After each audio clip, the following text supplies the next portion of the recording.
ஐயனார் துணையில் அடுத்து என்ன நடக்க போகுதுன்னு வாங்க பார்க்கலாம். கார்த்தியாவும் அஸ்வினும் ஒரு வழியாக மேல்மருவத்தூர் வந்துடுறாங்க. வந்துட்டு மாப்பிள்ளையோடைய வீட்டுக்கு வர்றாங்க. அங்கே வந்து வேலைக்காரமாக ஆராத்தி எடுத்து உள்ளே கூப்பிட்றாங்க. உள்ளே போகிறாங்க. அங்கே பார்த்தா ஒரு பொண்ணு குழந்தையோட உட்காந்துருக்காங்க. இவங்க உள்ளே போனதும் அவங்களும் ஏற்கனவே வந்து அந்த பொண்ணை பார்த்ததே இல்லை, அஸ்வினுடைய அம்மா அப்பா. சரி, இப்போ கேட்க வேணாம் இதை பற்றி. ஒரு வேலைக்காரவுடைய அம்மாவுடைய பொண்ணாக இருக்குமோ அப்படின்னு நினச்சிட்டு அவங்க சரி அதை அப்புறம் பார்த்துக்குருவோம் அப்படின்னு சொல்லிட்டு, சரி பாலும் பழமும் ரெடி பண்ணிட்டியான்னு வேலைக்காரம்மாவை பார்த்து கேட்குறாங்க. எல்லாம் ரெடி பண்ணி தயாராக தான் வச்சுருக்கேன் அப்படிங்கிறாங்க.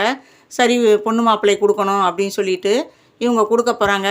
இருங்கம்மா ஒரு நிமிஷம் நானே கொடுக்குறேன் அப்படின்ட்டு அந்த பொண்ணு எந்திரிச்சு அந்த பாலும் பழத்தையும் பொண்ணு மாப்பிள்ளை கொடுக்குறாங்க. 2 பேரும் வாங்கி சாப்பிட்றாங்க. ஆனால் அந்த பாலை வாங்கையில் அஸ்வினுக்கு கையெல்லாம் நடுக்கம் கொடுக்குது. அதுக்கப்புறம் சத்தம்லாம் வாங்கி குடிச்சிட்டு அமைதியாக இருக்கார். சரிம்மா வந்து பூஜை அறையில் விளக்கேற்று அப்படின்னு கார்த்தியாவை கூப்பிட்றாங்க, கார்த்தியாவுடைய மாமியா. அதுக்கப்புறம் அந்த பொண்ணு சொல்கிறாங்க, இருங்க ஒரு நிமிஷம் அப்படிங்கிறாங்க. என்னம்மா விளக்கேற்ற போகல, ஏன் அப்படி தடங்கள் மாதிரி சொல்கிற அப்படின்னு சொல்லவும், இல்லைங்க நான் சொல்ல வரதை சொல்லிடுறேன், அதுக்கப்புறம் வந்து இந்த பொண்ணை கூப்பிட்டு நீங்கள் விளக்கேற்றுங்க அப்படின்னு சொல்கிறாங்க. என்னம்மா சொல்ல போகிற அப்படின்னு சொல்லவும், என்னை யாருன்னு உங்களுக்கு தெரியாது, உங்களை எனக்கு யாருன்னு தெரியாது, புதுசாக இருக்கனே நீ யாருமான்னு கூட உங்களுக்கு கேட்க தோணலை அப்படிங்கிறாங்க. இல்லை கேட்கணும் தான் தோணுச்சு, நான் பொண்ணுக்கு பாலும் பழமும் இந்த விளக்கெல்லாம் ஏற்றிட்டு அதுக்கப்புறமா உன்னை கேட்போம் தான் இருந்தேன் அப்படின்னு சொல்கிறாங்க. இப்போ நானே சொல்லிடுறேன், அதை நான் யாருன்றதை உங்கள் மையன்ட்டே கேளுங்க அப்படிங்கிறாப்புல அஸ்வினை பார்த்து. உடனே வந்து அஸ்வினுக்கு வார்த்தையே வரலை. அப்போ அஸ்வினை பார்த்து கேட்குறாங்க அவங்க அம்மா, ஏண்டா இந்த பொண்ணு யாருடா, உனக்கு தெரிஞ்ச பொண்ணா அப்படின்னு கேட்குறாங்க. அது வந்து இல்லைம்மா அப்படின்னு அப்படி பின்வாங்குறாரு. அதுக்கப்புறம் அவங்க அப்பா கேட்குறாரு, அஸ்வின் அப்பா, ஏண்டா சொல்லுடா, என்னடா அது வந்து போயின்கிட்டு இழுத்துக்கிட்டு இருக்க, இந்த பொண்ணு யாருடா, உனக்கு தெரிஞ்ச பொண்ணா அப்படிங்கிறாரு. அதுக்கு அந்த பொண்ணே வாயை திறக்கிறாங்க.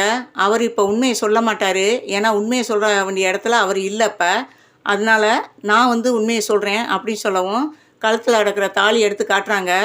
இது இவர் கட்டின தாலி தான், இந்த குழந்தை வந்து இவருக்கு பிறந்த குழந்தை அப்படின்னு சொல்லி ஒரு குண்டை தூக்கி போடுறாங்க. இதை கேட்டு ஒரே அதிர்ச்சி ஆகுறாங்க எல்லாருமே. கார்த்தியாவுக்கு செம அதிர்ச்சியாக இருக்குது. என்னடா பார்க்க நல்லவனாக இருக்கான், இவனுக்கு இன்னொரு வாழ்க்கை இருக்கா அப்படின்னு சொல்லிட்டு. அதுக்கப்புறம் அந்த பொண்ணு சொல்கிறாங்க, எப்படியாவது வந்து இந்த விஷயத்தை எங்கள் அம்மா அப்பாட்ட சொல்லி உன்னை வீட்டுக்கு கூட்டிகிட்டு போகிறேன்னாரு. ஆனால் இதுவரையிலையும் அவர் அதை செய்யவே இல்லை. என்னன்னு கேட்டால் எங்கள் அப்பாவுக்கு ஹார்ட் ப்ராப்ளம், நெஞ்சு வலி, திடீர்னு அதிர்ச்சியான விஷயத்தெல்லாம் டாக்டர் சொல்லக்கூடாதுன்னு சொல்லிட்டாரு, அதனால நான் சொல்ல முடியாத கட்டாயத்தில் இருக்கேன் அப்படின்னு சொல்லி சமாளித்தார். நானும் அதை நம்பி நானும் சரி நம்மளோட உண்மையாக தானே இருக்காருன்னு நான் நினச்சேன். ஆனால் இப்போ தான் நான் கேள்விப்பட்டேன் இவருக்கும் இன்னொரு பொண்ணுக்கும் கல்யாணம் ஆயிடுச்சு அப்படின்ட்டு. இனிமேல் நம்ம பொறுத்து இருக்கக்கூடாது, ஏன்னா எனக்கு குழந்தை இல்லைன்னா கூட பரவாயில்ல, எனக்கு ஒரு குழந்தை இருக்குது, அதனால் நான் வந்து குழந்தைய தூக்கிட்டு உங்கள்கிட்ட நியாயம் கேட்க வந்திருக்கேன் அப்படிங்கிறாங்க. அப்பா கேட்குறாரு, இந்த பொண்ணு சொல்கிறதெல்லாம் உண்மையாடா, இப்போயாவது வாயை திறந்து பேசுடா அப்படிங்கிறாப்புல. அதுக்கப்புறம் தான் அவர் சொல்கிறாரு, ஆமாப்பா உண்மைதான், உங்களுக்கு வந்து நெஞ்சு வலி அதிகமாக இருந்ததுனால அந்த நேரம் உண்மையை சொல்லக்கூடாதுன்னு டாக்டர் சொன்னதுனால நான் வந்து மறைச்சிட்டேன். இப்போ வந்து நான் சொல்லலாம்னு நினைக்கையில் நீங்கள் எனக்கு தெரியாமையே எல்லா கல்யாண ஏற்பாடும் பண்ணிட்டீங்க. நான் சொன்னால் எங்கே உங்களுக்கு மறுபடியும் நெஞ்சுவலி வந்து உங்களுக்கு முடியாமல் போயிருமோன்ட்டு நான் சொல்லலப்பா அப்படிங்கிறாப்புல. ஏண்டா அதுக்காக இவ்வளோ பெரிய பொய்யை நீ மறப்பியா, ஒரு பொண்ணுடைய வாழ்க்கையே கெடுத்துட்டியடா அப்படின்னு சொல்லிட்டு சத்தம் போடுறாங்க. அந்த பொண்ணுடைய வாழ்க்கை கெடுத்ததும் இல்லாமல் இப்போ இன்னொரு பொண்ணுக்கும் தாலி கட்டி கூட்டிகிட்டு வந்திருக்கேடா, இது அவங்க வீட்டுக்கு தெரிஞ்சால் என்ன ஆகும் தெரியுமா அப்படின்னு கத்துறாரு. அப்போ அந்த பொண்ணு கேட்குறாங்க, இப்போ விளக்கேற்ற போகிறது அந்த பொண்ணா நானா அப்படின்னு கேட்குறாங்க. இருமா, இது வந்து எங்களுக்கு தெரியாமல் நடந்த கல்யாணம், இப்போ குழந்தையும் நீ கையில் வச்சுருக்க, இந்த பொண்ணு வேற வந்து இருக்குது, இப்போ நீ எடுத்த கவுத்தம்னு பேசுனேன்னா என்னம்மா அர்த்தம் அப்படிங்கிறாப்புல. அப்போ எனக்கு ஒரு முடிவை சொல்லுங்க அப்படின்னு சொல்கிறாங்க. உடனே வந்து கார்த்தி அந்த இடத்துல எல்லாத்தையும் பார்த்துட்டு, அம்மா நீ எதுவும் தப்பாக எடுத்துக்கிறாதம்மா, நீ தப்பாக எடுக்கிறதுக்கு என்னங்க இருக்குது, இருங்க ஒரு நிமிஷம் வந்துடுறேன் அப்படின்னு சொல்லிட்டு ஃபோன் பண்ணுறாங்க அவங்க அம்மா அப்பாவுக்கு. ஃபோன் பண்ணி நீங்கள் உடனே கிளம்பி மேல்மருவத்தூர் வர்றீங்க அப்படிங்கிறாங்க. என்னடி குரல்லாம் ஒரு மாதிரியாக இருக்குது, என்னமோ அங்கே எதுவும் பிரச்சனையா அப்படிங்கிறாங்க. இங்கே பாரு, உன்னிட்ட வளவலன்னுலாம் என்னால் பேச பிடிக்கல, நீ ஒழுங்காக கிளம்பி நீயும் அப்பாவும் மேல்மருவத்தூர் உடனே வர்றீங்க, இல்லைன்னா நான் இந்த வீட்டில் இருக்கவே மாட்டேன் அப்படிங்கிறாங்க. உடனே பதறி போய் அடியடியாக அப்படியெல்லாம் செஞ்சிடாதடி, நாங்கள் உடனே கிளம்பி வர்றோம் அப்படிங்கிறாங்க கஸ்தூரி. அப்போ தனசேகரன்கிட்ட விஷயத்த சொல்கிறாங்க. ஏன் இப்போ தானே போனால் அதுக்குள்ளே என்ன அப்படின்னவும், அதாங்க எனக்கும் ஒன்றும் புரியலை, நீங்கள் வரலைன்னா நான் வீட்டிலே இருக்க மாட்டேங்கிறா அப்படின்னு சொல்லவும், என்ன விஷயம்னாவது கேட்டியா, அதை சொல்ல மாட்டேன்ட்டாங்க அப்படின்னு சொல்லவும் சரின்னு சொல்லிட்டு தனசேகரனும் கஸ்தூரியும் மேல்மருவத்தூர் வர்றாங்க. வீட்டுக்கு வர்றாங்க மாப்பிள்ளை வீட்டுக்கு. மாப்பிள்ளை வீட்டுக்குள்ளே வந்ததுமே வந்து விஷயம் எல்லாம் தெரிஞ்சு போயிடுது. தெரிஞ்சு போனதும் தனசேகரன் வந்து மாப்பிள்ளை சட்டையை பிடிச்சி, அட பாவி, நீ நல்லவே நினச்சி பொண்ணை கொடுத்தேன், இப்படி பண்ணிட்டியேடா, இவ்வளோ பெரிய உண்மையை மறைச்சு ஒரு குழந்தைக்கு தகப்பனாக இருந்துக்கிட்டு இவ்வளோ பெரிய உண்மையை மறைச்சிருக்கேடா, இதெல்லாம் உங்களுக்கு தெரியாமையாக இருந்திருக்கும், நீங்களும் மறைச்சு தானே கட்டி வச்சுருப்பீங்கன்னு சம்மந்திகளோட சண்டைக்கு போகிறாங்க. சத்தியமாக எங்களுக்கு தெரியாது, அந்த பொண்ணையே கேட்டு பாருங்கள், இந்த கல்யாணம் நடந்ததோ குழந்தை பிறந்ததோ எங்களுக்கு தெரியாது, எனக்கு வந்து ஹார்ட்டில் ப்ராப்ளம், இதை சொன்னால் அப்பா அதிர்ச்சியில் இறந்து போவாருன்ட்டு அவன் என்னட்ட மறைச்சிட்டு இந்த உண்மையை மறைச்சி உங்கள் பொண்ணு கழுத்துலையும் தாலி கட்டிட்டான், எங்களை மன்னிச்சுக்கங்க அப்படின்னு சொல்லிட்டு அவங்க மன்னிப்பு கேட்குறாங்க. இப்போ என் பொண்ணுக்கு என்னங்க சொல்ல போகிறீங்க அப்படிங்கிறாங்க. ஆர்த்தியா அவங்க அப்பாவை பார்த்து கேட்குறாங்க, எதுப்பா நியாயம், நீங்கள் சேரன் மாமாவை நான் விரும்பினதை மறைச்சி இவர் கட்டி வச்சிங்களே அது மட்டும் சரியா? அதே மாதிரி தான் அவரும் அவங்க அம்மா அப்பாட்ட சொல்லாமல் அந்த பொண்ணு கழுத்தில் தாலி கட்டியிருக்காரு. ரெண்டும் ஒன்று தாப்பா.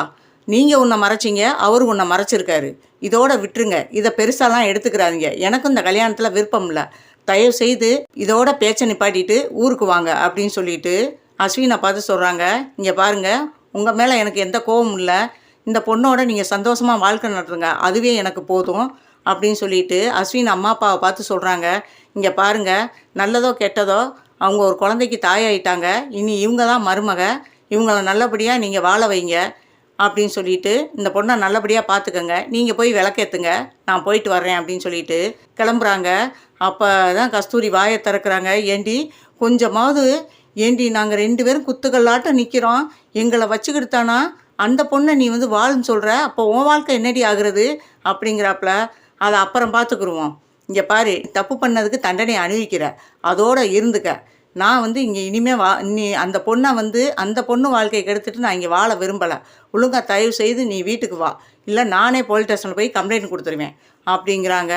உடனே ஐயோ அப்பா, நான் அடித்து அழுதுகிட்டு, இப்படி போச்சேடி, நான் இப்படி நினச்சி கூட பார்க்கலேடி, இந்த வாழ்க்கை உனக்கு நல்லா அமையும் நினச்சேனேடி அப்படிங்கிறாங்க.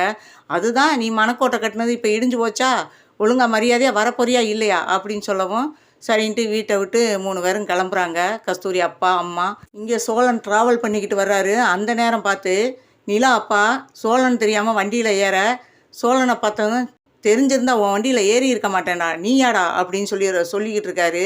இப்போ என்ன நிப்பாட்டுறேன் இறங்கிக்கங்க அப்படிங்கிறாப்புல. பேசுவடா, என் பொண்ணு கழுத்தில் தாலி கட்டினதும் இல்லாமல் உனக்கு இவ்வளோ திமிரு வந்துருச்சு, சாதாரண என் வீட்டை இவராக இருந்த இவ்வளோ திமிராக பேசுகிற, என்னை கண்டா பயப்புறாள், இப்போ என்னை கண்டு நெஞ்சை நிமித்தி பேசுகிற, என் மகளை கட்டிட்டோம் தைரியம் தானே உனக்கு அப்படிங்கிறாப்புல.